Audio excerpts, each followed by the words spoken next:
Saudara-saudara, kita berjumpa kembali dalam bahasan tentang renungan dari Kitab Keluaran pasal yang ke-23, ayat yang pertama hingga ayat yang ke-9, di bawah tema melawan suap dan korupsi. Saudara-saudara, sebelum kita membaca firman Tuhan, saat yang berbahagia ini kita bersatu dalam doa. Bapa Surgawi, Bapa yang Maha Baik, saat yang indah ini kami akan mendengarkan firman-Mu. Firman yang berkuasa kiranya menguasai segenap kehidupan kami dalam Kristus Yesus. Amin. Baiklah, sebelum kita membaca firman Tuhan, apa yang tertulis dalam Kitab Keluaran pasal yang ke-23 ayat pertama hingga ayat yang ke-9, ada baiknya kita akan mendengarkan sebuah pujian dari buku Ende nomor 834. Ya. Saudara, tentang nyanyian ini boleh dikatakan merupakan sebuah panduan juga, ya, sebuah bagian daripada ibadah. Nah, bagi orang Israel, pujian boleh dikatakan yang diiringi oleh musik. Dalam hal ini yang akan kita nyanyikan dari buku Ende nomor 834 ini dipandu oleh song leader, ya, juga diiringi pemain musik dari saudara-saudara kita yang berkebutuhan khusus, ya. Keyboard itu dimainkan oleh Gemilang Sidabutar dan saksofon dimainkan oleh Bernardus Simbolon, sedangkan tagading dimainkan oleh Togar Pasaribu. Bagi bangsa Israel, ya, dan bangsa-bangsa lain juga, musik adalah bagian yang vital dalam berbagai ritual keagamaan dan juga kegiatan-kegiatan lainnya. Nah, mengapa? Karena musik merupakan sarana untuk mengkomunikasikan, ya. Musik itu merupakan sarana untuk mengkomunikasikan perintah mewadahi upacara ritual keagamaan dan juga sebagai alat penghibur. Nah, terkait dengan lagu buku Ende nomor 834, ya, dalam buku Ende nomor 834. Nah, di sini disebutkan temanya nama Siholdo Rohaku Tunasonangi. Nah, kalau kira-kira terjemahannya, karena hatiku rindu kepada kesenangan itu. Baiklah, kita sama-sama menyaksikan.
saudara-saudara, setelah kita menyaksikan lagu tersebut, kita juga boleh menyimak kata-kata dari lagu tersebut. Dikatakan nama si holdoroaku tunasonangi, yang berarti karena hatiku rindu kepada kesenangan itu. Ya. Lalu dikatakan tuinganan ni Tuhani tano odo rodi sudi, ya, ke tempat Tuhan kita, tanah serta semuanya dan semua isinya, ya, dan semua isinya. Susah selalu susah hatiku, lalu dikatakan bersenang-senang hatiku di surga. Nah, artinya apa yang mau dikatakan dalam lagu ini? Nah, kenyataan hidup di dunia ini memang penuh dengan tantangan dan kesusahan. Apalagi nats yang akan kita bahas secara bersama-sama. Ini mengenai aturan dan peraturan. Ya, ada banyak aturan-aturan. Dan inilah yang dimiliki oleh bangsa Israel. Aturan peraturan juga dalam situasi kita ini ya amat sangat banyak yang harus kita patuhi. Apalagi dalam situasi kita sekarang ini. Ya, menghadapi situasi pandemi virus corona ini, pandemi COVID-19, ya setidaknya 3 hal yang harus kita lakukan. Apa itu? Ya, rajin memakai masker, rajin mencuci tangan, dan menjaga jarak. Nah, saudara-saudara, baiklah kita akan membaca apa yang tertulis dalam kitab Keluaran pasal yang ke-23 ayat yang pertama hingga ayat yang ke-9. Peraturan tentang hak-hak manusia. Janganlah engkau menyebarkan kabar bohong. Janganlah engkau membantu orang yang bersalah dengan menjadi saksi yang tidak benar. Janganlah engkau turut-turut kebanyakan orang melakukan kejahatan, dan dalam memberikan kesaksian mengenai sesuatu perkara, janganlah engkau turut-turut kebanyakan orang membelokkan hukum. Juga janganlah memihak kepada orang miskin dalam perkaranya. Apabila engkau melihat lembu, ya, lembu musuhmu atau keledainya yang sesat, maka segeralah kau kembalikan binatang itu. Apabila engkau melihat rebah keledai musuhmu karena berat bebannya, maka janganlah engkau enggan menolongnya. Haruslah engkau rela menolong dia dengan membongkar muatan keledainya. Janganlah engkau memperkosa hak-hak orang miskin di antaramu dan perkaranya. Haruslah kau jauhkan dirimu dari perkara dusta. Orang yang tidak bersalah dan orang yang benar tidak boleh kau bunuh, sebab aku tidak akan membenarkan orang yang bersalah. Suap janganlah kau terima, sebab suap membuat buta mata orang yang melihat dan memutarbalikkan perkara orang-orang yang benar. Orang asing janganlah kau tekan, karena kamu sendiri telah mengenal keadaan jiwa orang asing, sebab kamu pun dahulu adalah orang asing di tanah Mesir. Shalom saudara-saudara. Nah, masih ingat ya bahasan kita minggu yang lalu, membaca Alkitab, memahami Alkitab ya untuk lebih mudah. Ya, bagian yang pertama kita membacanya secara berulang-ulang. Dan yang kedua, kita dapat menggunakan berbagai terjemahan. Nanti akan coba kita inikan. Dan yang ketiga, ya kita menggunakan nats yang sebelumnya, membaca nats yang sebelumnya dan nats yang sesudahnya. Nah, saudara-saudara, setidaknya 3 hal ini bisa memberikan pengertian yang lebih jelas kepada kita. Dan jika nanti kurang juga, kita dapat menggunakan tafsir yang direkomendasikan kemarin itu, tafsir sabda. Dan yang terakhir, kalau kita juga belum mengerti secara penuh, kita bisa menanyakan kepada orang yang mengerti tentunya, atau bertanya kepada Google.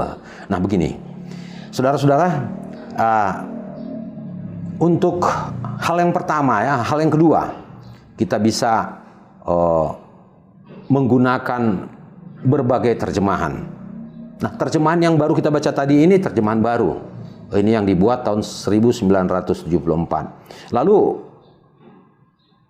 kalau saya mengajak kita untuk membaca terjemahan yang cukup lama, ya, sebelum terjemahan baru ini ada terjemahan lama. Ini yang dibuat tahun 1958. Nah, misalnya ayat yang pertama, kalau dalam terjemahan baru dikatakan janganlah engkau menyebarkan kabar bohong.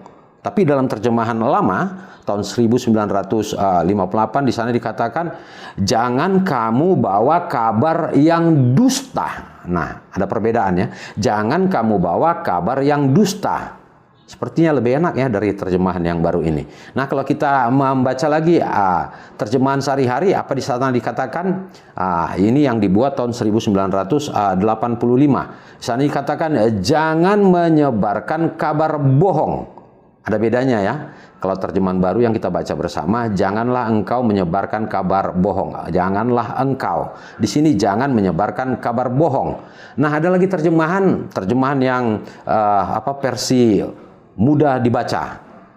Terjemahan versi mudah dibaca itu tahun 2005. Itu apa dikatakan pada ayat yang pertama? Jangan berdusta. Jangan berdusta. Nah, untuk ini kita harus berterima kasih kepada Lembaga Alkitab Indonesia ya, LAI, yang berusaha ya untuk memberikan pengertian yang pengertian yang dengan mudah kepada para pembaca Alkitab di seluruh Indonesia. Nah, saudara-saudara yang dikasihi oleh Tuhan kita Yesus Kristus, tadi sudah kita lewati membaca dengan menggunakan berbagai terjemahan. Untuk hal yang ketiga, dikatakan kita membaca nats sebelumnya, dan kita juga membaca nanti nats yang sesudahnya. Nah, yang menjadi pertanyaan jikalau kita masuk kepada bagian yang pertama ini. Dalam ayat yang pertama dikatakan, janganlah engkau menyebarkan kabar bohong, janganlah engkau membantu orang yang bersalah dengan menjadi saksi yang tidak benar. Ya, jangan menjadi saksi dusta. Ini merupakan peraturan yang harus dilakukan, yang harus dipegang, yang harus disikapi oleh bangsa Israel dalam peristiwa keluar dari Mesir menuju tanah Kanan. Ya, lalu menjadi pertanyaan, kok sedemikian banyak ya aturan peraturan? Sedemikian banyak. Lalu dalam peraturan-peraturan ini juga ya dirangkum itu. Ya artinya disimpulkan menjadi 10 firman, the Ten Commandment ya. Dalam peraturan ini misalnya, the Ten Commandment, ini peraturan mana yang lebih dekat ya? Kalau dikatakan janganlah engkau menyebarkan kabar bohong, jangan engkau berbohong, seperti itu. Mungkin kita bisa katakan itu peraturan atau titah yang ke-9. Jangan engkau mengucapkan saksi dusta. Nah, ini dia. Bapak, Ibu, dan saudara-saudara yang dikasihi oleh Tuhan kita Yesus Kristus, saya katakan tadi peraturan di dalam kehidupan umat Israel begitu banyaknya, dan ini harus mereka taati ya. Apa pentingnya peraturan ini? Ya pastilah kita katakan peraturan itu penting, aturan-peraturan. Kalau saja manusia yang hidup di dunia ini tanpa aturan-peraturan, apa yang akan terjadi? Nah, misalnya kita bisa melihat contoh, seandainya traffic light ya, lampu merah di jalanan itu tidak digunakan di kota-kota, lalu orang akan melintas berjalan dengan semaunya, sesuai dengan kehendaknya. Nah, kita bisa melihat tayangan ini, apa yang terjadi ketika orang melanggar aturan traffic light ya, lampu di perempatan jalan. Pengendara mobil Honda HR-V menerobos lampu merah di simpang lampu merah Gilail, Batam Center, Kamis 12 Maret jam 9.30 pagi. Kecelakaan beruntun melibatkan 3 kendaraan yang disebabkan pengendara mobil Honda HR-V hijau kehitaman BP 1468 IQ menerobos traffic light.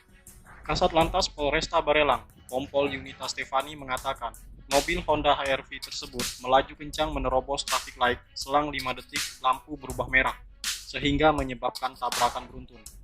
Kemudian 2 pengendara motor Honda Vario BP 3151GU dan motor Yamaha Jupiter MX 135 BP 4796JJ menabrak mobil tersebut dari bagian samping. Saudara-saudara yang dikasihi oleh Tuhan kita Yesus Kristus, kita sudah menyaksikannya apa yang terjadi. Iya, tabrakan terjadi. Ya. Nah, oleh sebab itu Tuhan melihat bahwa umat Israel akan melakukan perjalanan panjang. Lalu saya juga berpikir-pikir, kok perjalanan ini ya begitu panjangnya? Apa terlalu jauh jarak antara Mesir dengan tanah Kanan? Pernah bincang-bincang dengan seorang yang pernah melakukan wisata, melihat tempat-tempat bersejarah di sana, sebenarnya jarak itu tidak terlalu jauh katanya. Ya, kalau dengan bus bisa ditempuh kitaran 12, 14 atau 16 jam. Nah, kalau ini, kalaupun dijalani ya dengan menapaki jalan tersebut dengan berjalan kaki, saya kira tidak harus sampai 40 tahun. Tapi mengapa? Mengapa jangka waktu untuk menjalani dari Mesir ya, dari ini menuju kanan itu memakan waktu yang sangat-sangat panjang? Nah, kita bisa bayangkan mungkin aja karena kebebalan umat Israel. Atau mungkin juga Tuhan mencoba untuk memberikan pengajaran kepada mereka. Mengapa ketika mereka berada dalam situasi perbudakan, ya mereka juga hidup tanpa tatanan yang benar yang berasal dari Tuhan. Mereka hanya mengikuti aturan-peraturan yang diterapkan oleh negara atau bangsa yang menjajah mereka. Ya, hidup mereka hidup dalam situasi perbudakan. Oleh sebab itu, Tuhan sebagai pemilik bangsa ini menginginkan agar bangsa ini boleh hidup ya menjadi bangsa yang baik, bangsa yang mentaati Tuhan. Nah, tadi kita katakan perlu membaca bagian daripada firman yang sebelumnya atau nats yang sebelumnya. Nah, kalau kita membaca pada ayat yang ke-28, pasal yang ke-22, di sana dikatakan berbagai-bagai peraturan, artinya banyak peraturan. Memang dalam kitab Keluaran ini, Imamat, Ulangan, itu kita menemukan berbagai peraturan yang harus dilaksanakan oleh umat Israel. Lalu kita membaca apa yang tertulis dalam kitab Keluaran pasal 20 misalnya, saya bacakan kepada kita ayat yang pertama. Lalu Allah mengucapkan segala firman itu. Ya, akulah Tuhan Allahmu yang membawa engkau keluar dari tanah Mesir, dari tempat perbudakan. Jangan ada padamu Allah lain di hadapanku. Akulah, di sini muncul otoritas Tuhan. Ya, Tuhan yang membawa mereka, Tuhan yang membebaskan mereka. Nah, oleh sebab itu sebagai orang yang berjasa atau boleh dikatakan sebagai pemilik untuk itu, mereka juga harus melakukan apa yang dikehendaki oleh Tuhan dalam kehidupan mereka. Tuhan memberikan aturan peraturan. Sepertinya ada perjanjian yang harus disepakati ya, harus dilaksanakan oleh umat. Begitu juga untuk perikop kita pasal yang ke-23. Dikatakan dalam pasal 23 tadi itu ya tentang kesepakatan yang harus dijalani oleh umat Israel. Janganlah engkau menyebarkan kabar bohong ya. Ini kalau di era kita sekarang ini kabar bohong itu apa? Itulah berita hoax ya. Berita hoax sekarang ini begitu banyak. Jangan menyebarkan hoax, kira-kira begitu. Ya. Jangan menyampaikan hoax kepada orang-orang lain. Dan itu tidak dibenarkan. Dan itu tidak baik, itu kira-kira. Lalu dikatakan juga dalam pembaca kita, janganlah engkau menyebarkan kabar bohong, jangan engkau ya membantu orang yang bersalah dengan menjadi saksi yang tidak benar. Nah, untuk saksi ini biasa ini digunakan, diperlukan dalam situasi pengadilan ya. Tapi dalam lembaga-lembaga adat juga ini diperlukan dalam situasi pelaksanaan pengukuhan pernikahan juga dibutuhkan banyak hal. Nah, dalam situasi peradilan yang dimaksud saksi ini jangan menjadi saksi kebohongan, ya, jangan menjadi saksi yang tidak benar. Itu dia. Dalam sebuah pengadilan saksi dibutuhkan. Dan saksi yang dibutuhkan itu setidaknya dua saksi, dua alat bukti. Baru itu kemudian dinyatakan memenuhi unsur-unsur untuk selanjutnya perkara bisa dilanjutkan ke meja pengadilan. Lalu ayat yang kedua dikatakan, ya, janganlah engkau turut kebanyakan orang melakukan kejahatan, dan dalam memberikan kesaksian mengenai sesuatu perkara, janganlah engkau turut kebanyakan orang membelokkan hukum. Nah, ini yang tidak diperbolehkan. Yang diminta di sini ya yang benar katakan benar, itu maksudnya. Yang salah katakan benar, katakan salah ya. Jadi ya kalau memang itu salah ya salah, benar-benar. Jangan karena ada ya pikiran banyak orang mengatakan hal yang seperti itu, lalu kita kemudian ikut-ikutan. Nah, saudara ingat bahwa kebenaran itu tidak ditentukan oleh jumlah, tidak.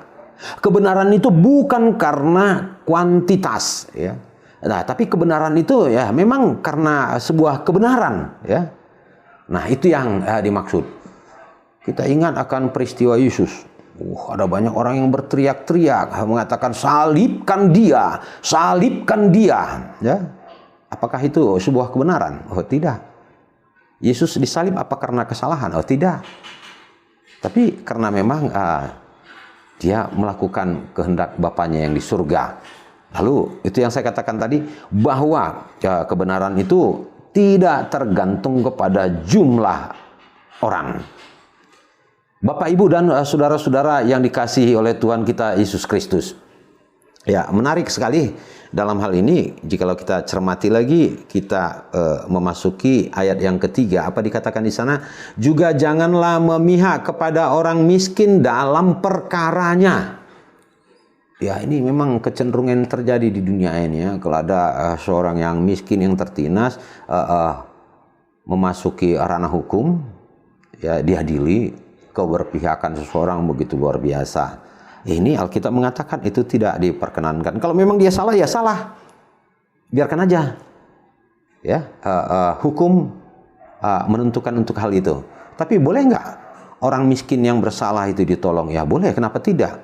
Nah, kalau dia memang salah, nyatakan bahwa itu salah.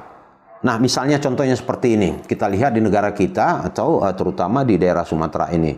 Ya, seringkali adalah beberapa kasus di mana rakyat dikatakan mencuri berondongan sawit. Berondongan sawit yang tidak seberapa. Itu dikatakan ya jumlahnya sekitar 130 sekian ribu dari apa yang dicurinya. Lalu kepadanya dijatuhi hukuman 7 bulan. Ya, kalau hukuman itu ya memang tetap menjadi hukuman. Kesalahan itu tetap menjadi satu kesalahan. Tapi apakah orang ini bisa kita tolong? Bisa. Denda untuk itu, ya, itu bisa diberikan, dibayarkan. Atau mungkin dengan pengakuan memulangkan apa yang dicurinya, diambilnya, itu bisa meringankan hukuman. Nah, itu bisa kita lakukan. Tapi yang jelas dikatakan pada ayat yang ketiga ini, janganlah memihak kepada orang miskin dalam perkaranya. Yang salah tetap salah, ya, yang benar benar. Bapak, Ibu, dan saudara-saudara, ya, kita masuk ke ayat yang keempat, ya. Di sana dikatakan, apabila engkau melihat lembu musuhmu atau keledainya yang sesat, maka segeralah kau kembalikan binatang itu. Apabila engkau melihat rebah keledai musuhmu karena berat bebannya, maka janganlah engkau enggan menolongnya. Haruslah engkau rela menolong dia dengan membongkar muatan keledainya. Sebenarnya apa yang ingin dikatakan di sini, aturan peraturan ini diterapkan tidak hanya kepada manusia, tapi juga kepada hewan. Sebenarnya ya memang harus ada lah ya aturannya, ya.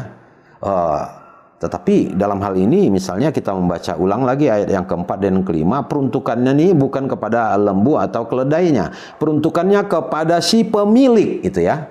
Tapi namun pun demikian, kalau hidup, ya, ternak juga nggak beraturan, ya, ini juga bisa mengakibatkan bahaya yang begitu fatal. Nah, untuk contoh ini saya mengajak kita untuk menyaksikan sebuah tayangan video, ya, beberapa hari lalu seorang teman mengirimkannya dalam satu grup WA. Baiklah, kita saksikan.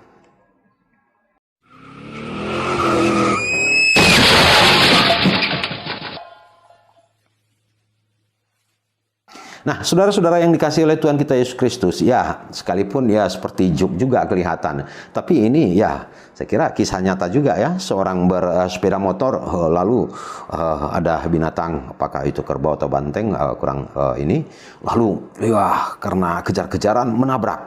Lalu apa yang terjadi? Ya, orang yang mengendarai kendaraan spontan tergeletak. Nah, untuk itu saya pikir juga semua perlu aturan. Kalau nggak ada aturan, ini bisa mengakibatkan kefatalan. Tapi firman Tuhan yang mau dijelaskan pada ayat yang keempat, yang kelima, apabila ada keledai yang sesat. Nah, kau tahu bahwa itu adalah milik seseorang. Nah, seseorang si pemilik keledai itu boleh jadi ini juga merupakan orang yang tidak bersahabat dengan Anda, atau bahkan boleh dikatakan musuh Anda. Kalau itu pun yang terjadi, ya engkau harus mengembalikannya. Atau sebuah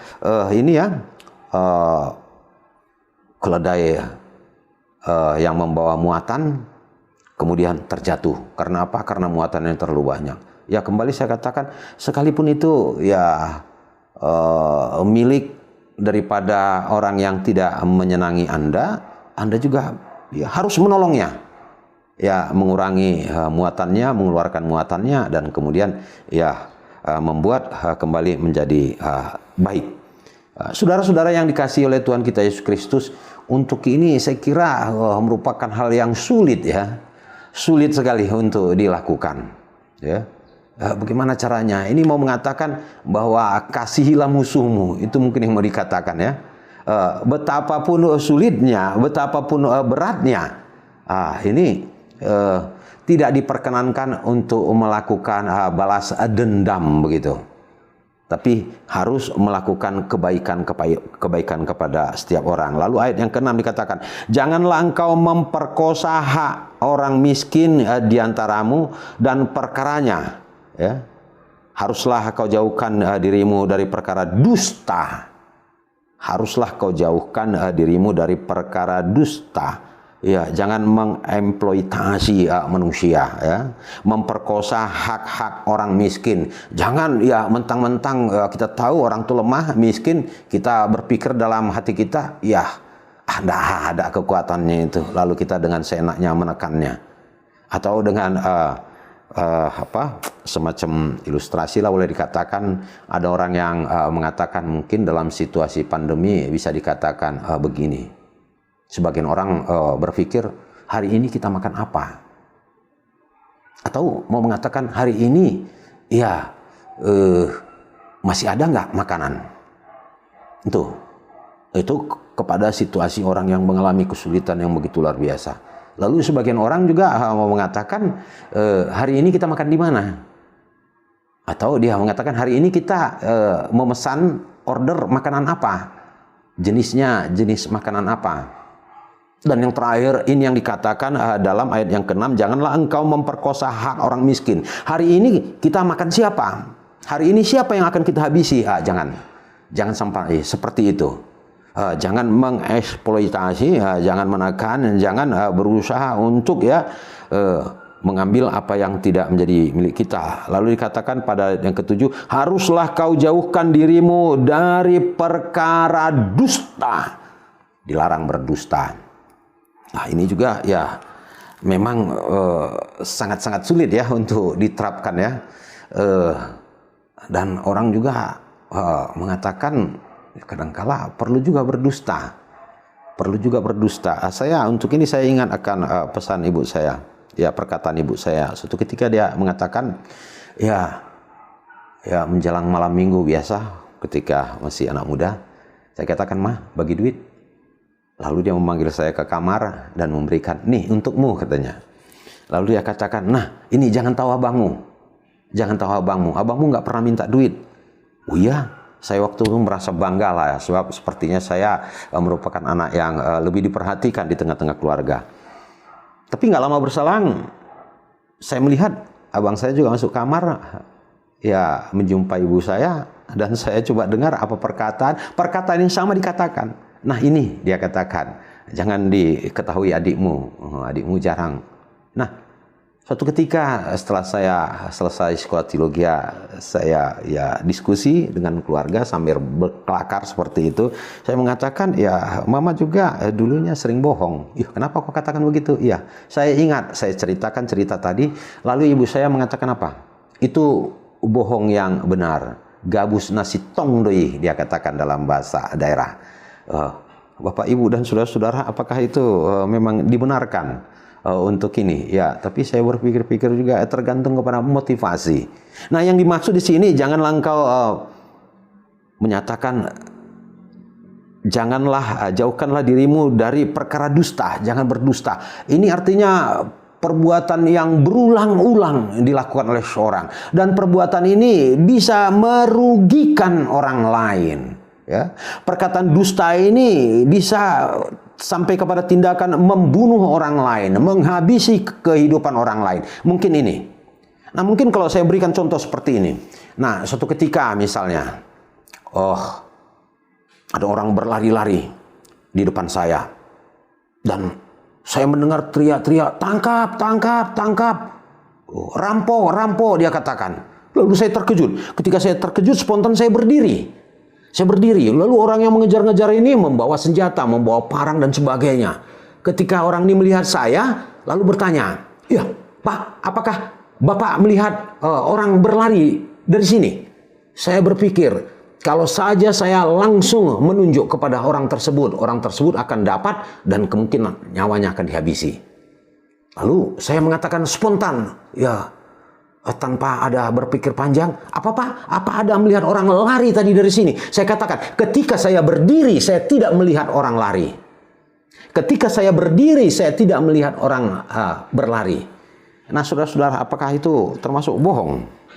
Nah, untuk ini penghakiman untuk itu biarlah Tuhan, ya hakim yang agung itu yang akan memberikan penilaian terhadap apa yang kita lakukan dalam kehidupan ini. Tapi yang dikatakan jelas dalam ayat yang ke-7, haruslah kau jauhkan dirimu dari perkara dusta. Orang yang tidak bersalah dan yang benar tidak boleh kau bunuh, sebab aku tidak akan membenarkan orang yang bersalah. Ini dia. Menarik ya. Kita boleh lihat ya, contoh-contoh bisa kita lakukan. Apa yang pernah kita lakukan? Ya, dusta putih, dusta hitam, atau apa, terserah. Tapi yang jelas tentang penghakiman itu ada di tangan Tuhan. Lalu kita membaca apa yang tertulis pada ayat yang ke-8. Ini yang berkaitan dengan tema kita. Ya, melawan suap dan korupsi. Suap janganlah kau terima. Sebab suap membuat buta mata orang yang melihat dan memutarbalikkan perkara orang-orang yang benar. Suap, ya, suap janganlah kau terima. Suap ini kalau dalam bahasa kita apa nih ya? Suap ini sogok ya, menyogok. Ya. Ini apakah termasuk kategori itu? Ya, misalnya seorang ibu ya, di tengah-tengah keluarga bisa kita pikirkan bersama. Anak Anda mau makan. Ya, lalu kita berikan, ya, kalau habis makananmu, kau berikan makanan ini, kau akan ibu beri es krim, misalnya. Habis makanan ini kita akan jalan-jalan. Itu suap enggak itu? Kira-kira. Nanti coba kita percakapkan di tengah-tengah keluarga. Tapi yang dimaksud dalam hal ini, suap janganlah kau terima, ya. Menerima suap, ya. Sehingga itu memuluskan rencananya untuk suatu perbuatan yang jahat. Itu dia kira-kira. Dan suap juga di sini boleh berarti memutarbalikkan fakta. Ya. Yang benar menjadi salah, yang salah menjadi benar. Dan di sini dikatakan sebab suap membuat mata orang-orang yang melihat dan memutarbalikkan perkara orang-orang yang benar. Begitu. Nah, pengalaman untuk suap ini ya pernah terjadi di tahun 2000 ya. 2000 ketika saya berada di Colorado. Nah, waktu itu saya sangat membutuhkan sebuah surat itu yang disebut di sana Social Security SS. Social Security ini saya perlukan untuk membuat SIM. SIM saya pergunakan ketika saya berada di Colorado untuk boleh ya mengendarai kendaraan ya, drive license. Nah, ketika itu saya butuhkan Social Security supaya saya bisa mengurus surat-surat lainnya. Lalu saya pergi ya ke kantor imigrasi di sana. Lalu saya ditemani oleh seorang teman saya yang begitu baik, Edi Siahan. Bersama-sama dengan beliau, ya urusan itu memang ya agak-agak rumit. Tapi puji Tuhan, ya sesuatu yang luar biasa saya pikir ya. Kemudian ketika saya mengapply, saya mengajukan permohonan untuk itu, diterima. Ketika diterima, ya begitu senang sekali. Ya, begitu senangnya hati saya. Lalu dikatakan, ya itu apa yang saya ajukan itu di-approve begitu. Saking senangnya saya harus membayar sejumlah uang, tidak terlalu besar, hanya berapa dolar. Lalu ketika saya memberikan, ada masih lebihnya, ya, masih ada kembaliannya. Saking senangnya saya katakan, this is for you. Saya kasih itu. Saya pikir itu sebagai uang tip. Oh, lalu petugas itu mengatakan apa? What? Waduh, begitu marahnya. Lalu teman saya mengatakan, kata teman saya, Edi Syahan, apa itu? Begini tadi ada uang kembalian saya kasih. Unang, kata. Lalu dia ambil. I'm sorry. Ya, dia katakan dalam bahasa ini, teman saya ini tidak tahu, dikira ini, dikira ini bukan uang kembalian, seperti itu. Dia tidak tahu. I'm sorry. Kamang, katanya. Ya, ayo Pak, katanya. Teman saya mengatakan, lalu kami buru-buru pergi. Dia bercerita, di sini tidak diperkenankan untuk melakukan hal yang seperti itu. Sekalipun Anda yang mempunyai niat yang baik, ya, karena simpati, urusannya begitu selesai, karena hati begitu senang. Lain halnya kalau di restoran mungkin, katanya. Kalau di restoran ketika kita makan senang dengan jamuan itu, servisnya, pelayanannya, lalu ketika kita pulang kita bisa melampirkan $1 dan sebagainya. Nah, Bapak Ibu dan saudara-saudara yang dikasihi oleh Tuhan kita Yesus Kristus, suap janganlah kau terima, sebab suap membuat buta mata orang yang melihat dan memutarbalikkan perkara orang-orang yang benar. Gini dia. Ini harus dilakukan, ya. Lalu ayat yang terakhir, orang asing janganlah kau tekan, karena kamu sendiri telah mengenal keadaan jiwa orang asing. Nah, ini artinya apa? Tadi kita sudah membaca apa yang tertulis pada pasal yang ke-20, ya. Ayat yang pertama di sana dikatakan, ya, akulah Tuhan Allahmu yang membawa engkau keluar dari tanah Mesir, ya. Kau dulu berada dalam situasi perbudakan, lalu aku menaruh kasih kepadamu semua bangsaku, ya, yang kukasih engkau, ya, kemudian kuangkat, kukeluarkan. Nah, ketika engkau keluar sekarang, ya, hiduplah dengan tatanan yang benar, cara hidup yang benar, untuk hidup dengan tatanan yang benar, cara yang benar. Nah, ini aturan dan peraturan yang telah kita dengarkan bersama, dan banyak lagi peraturan-peraturan lainnya. Inilah artinya yang mau dikatakan, ya, jangan, ya, itu begitu jelas, ya, ayat yang ke-23 tadi, ya, ayat yang ke-9, ya, orang asing janganlah kau tekan. Sebab apa? Sebab umat Israel akan menuju tanah Kanaan, mereka juga merupakan orang asing untuk memasuki sebuah daerah. Nah, jangan pula dia sudah orang asing menekan orang asing, ya. Orang asing ya, hidup di sebuah tempat sebagai orang asing ini memang, ya, tidak menyenangkan.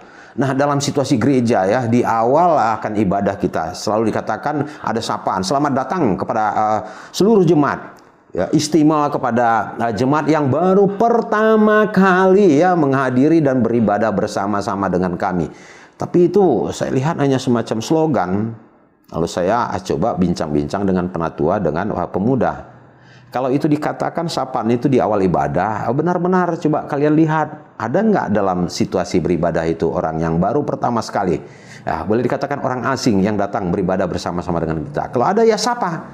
Kalau dia tidak mempunyai Alkitab, tidak membawa Alkitab atau buku nyanyian, ya, berikan. Lalu saya mengatakan, ya, itu dan mempraktekkan itu.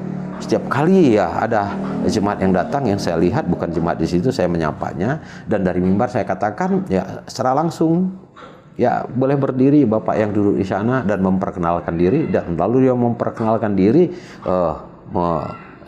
dalam waktu yang singkat tentunya. Wah, ternyata efeknya, ya, begitu luar biasa. Nah, artinya apa? Kalau kita berada di satu daerah, ya, ciptakanlah situasi yang nyaman, yang enak begitu, ya. Kita menimbulkan rasa simpati begitu, ya. Menimbulkan rasa empati. Seperti kata pepatah kita, di mana bumi dipijak, di situ langit dijunjung, ya. Kita perlu, ya, menyesuaikan diri. Tapi tidak ketika kita masuk satu daerah, ini bukan daerah saya, sekalipun ini bukan daerah kita, lalu kita menerapkan apa yang menjadi keinginan kita. Ini jangan pernah kita lakukan. Tapi kita melakukan, ya, bagaimana coba kita berbaur dengan orang-orang. Nah, ini juga yang mau diingatkan di sini pada ayat yang ke-9 ini, ya. Janganlah kamu tekan orang asing, ya, karena kamu sendiri telah mengenal keadaan jiwa orang asing, sebab kamu pun dahulu adalah orang asing di tanah Mesir. Ini juga mau mengatakan seperti pepatah kita, ya, jangan seperti kacang lupa akan kulitnya, ya, jangan. Jangan lupa akan jasa-jasa baik yang pernah dilakukan oleh teman-teman kita. Ya, jangan lupa kacang akan kulitnya. Jangan pernah, tapi ya tetap ingatlah. Ya, coba berbuat baik juga. Ya, ingat. Nah, ini yang mau dikatakan. Yesus, Tuhan Allah mengatakan, Akulah Tuhan Allahmu yang membawa engkau keluar dari.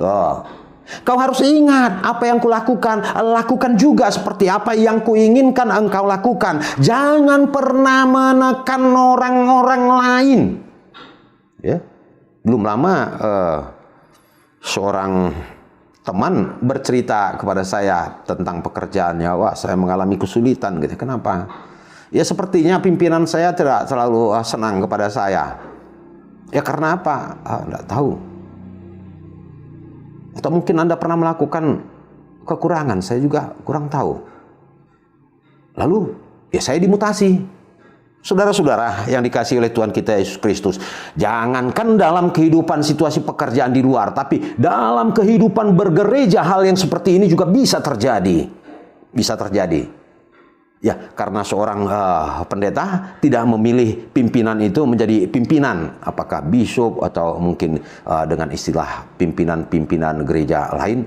Lalu setelah dia menjadi pimpinan, apa yang dia lakukan? Nah, kau dulu tidak memilih aku, lalu melakukan tekanan terhadapnya.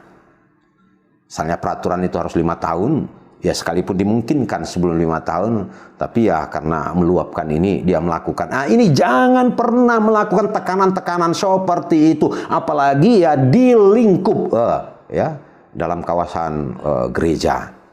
Ini yang mau dikatakan. Nah, oleh sebab itu begitu menarik ya dari hal ini dengan tema apa yang dikatakan di sana, ya melawan suap dan korupsi, ya terutama untuk di daerah kita ini Sumatera Utara ya. Ya ini ya ada apa ya istilah yang mengatakan semua urusan memerlukan, ya kita tahu itu ya, uang tunai, itu yang disingkat dengan sumut misalnya. Nah ini juga, ini diharapkan ya bisa menjadi pegangan dalam kehidupan kita. Ya, uang sangat kita pentingkan, tapi uang jangan menjadi segala-galanya dalam kehidupan kita. Ya, orang Batak juga mengatakan, ya ise mengatur negarawan. Ya, siapa mengatur negara ini?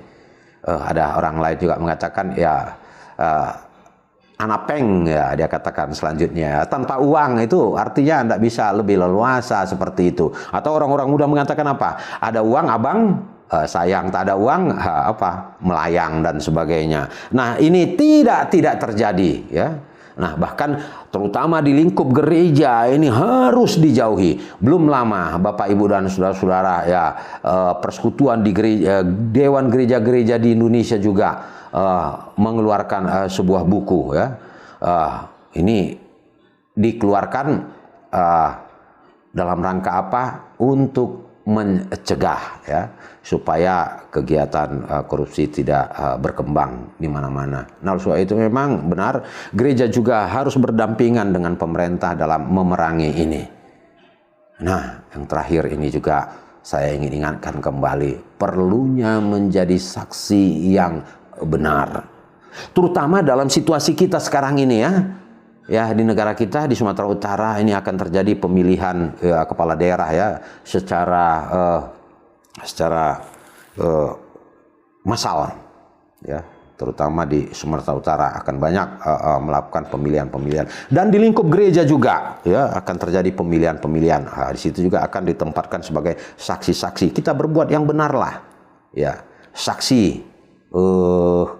ini kaitannya dengan pendusta misalnya ya, padanan atau lawan katanya dari saksi ini jangan menjadi saksi palsu, saksi yang buta. Untuk tidak menjadi saksi buta ya lakukanlah kebenaran. Sebab apa? Perlu juga kita menyikapi apa yang dikatakan oleh Paulus kepada jemaat yang ada di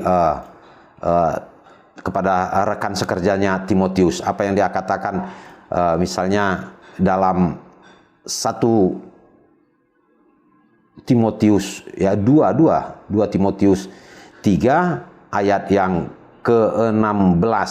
Apa di sana dikatakan? Saya ingin mengajak kita untuk sama-sama membacanya. Ya.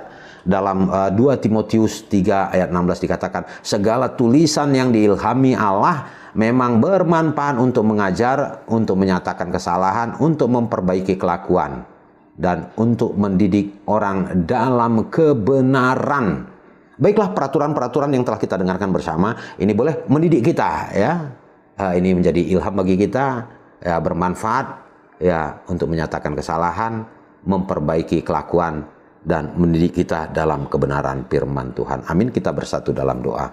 Terima kasih Tuhan untuk firman-Mu. Biarlah kiranya lewat aturan-aturan yang Tuhan sampaikan kepada umat Israel juga boleh menjadi aturan-peraturan dalam kehidupan kami sehari-hari. Dalam Kristus Yesus kami berdoa. Amin.